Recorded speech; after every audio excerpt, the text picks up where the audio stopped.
Hello my dear friends, and welcome to my channel. My name is Barbara, and today we're going to be looking at the North Node in Gemini and South Node in Sagittarius. So very excited to get into these nodes. This is if you have this placement in your natal chart.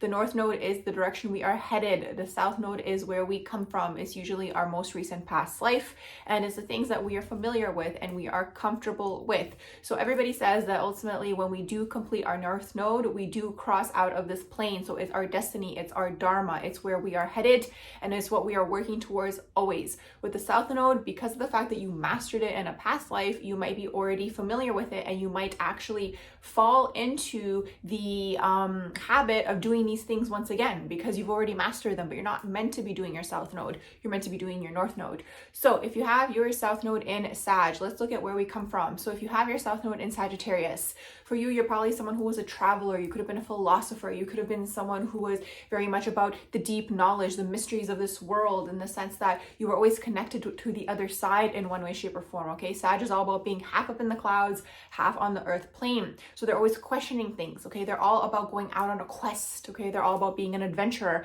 It's all about expansion. Okay, so if you have the South Node in Sagittarius in a past life, you could have been someone who moved around a lot. Okay, you could have traveled a lot. You could have had some sort of message. Okay, because Gemini, Sag, the axis of these two is all about communication. So you could have had some sort of message you were delivering on a large scale. You were contacting a lot of different people. Okay, because this is the ninth house. The ninth house is all about expansion. You probably had a hard time being in one place. You could have been someone who, again, things like relationships, if people came along with you, that's great, but you were all about meeting different people, different cultures, having different experiences.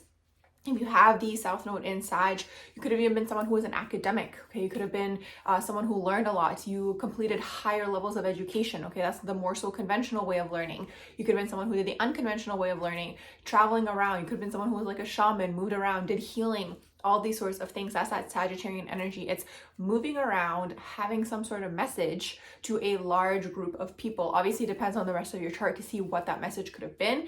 But then in this current lifetime, you're going to have the North Node in Sag.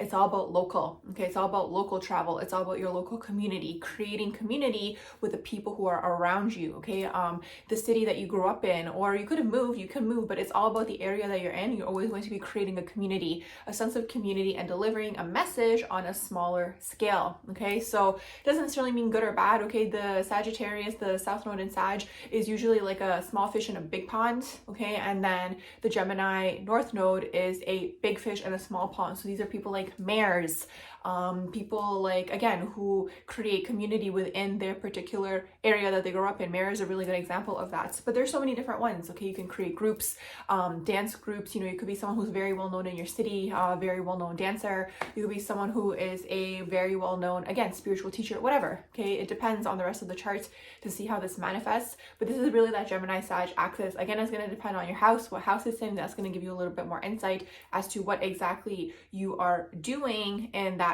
particular community. The house isn't really going to tell you, but that's really what that is. So in this current lifetime, maybe if you have the South Node in Sag, you might want to do a lot of traveling. You might want to do a lot of moving around. You might want to be, again, communicating message to different people, but you're meant to get grounded in one area and communicate to your local people. Also, with the North Node in Gemini, it's all about inspiring the day-to-day person. So you could be having conversations with the post office man or the post office person, whoever works at the post office, right? Postman.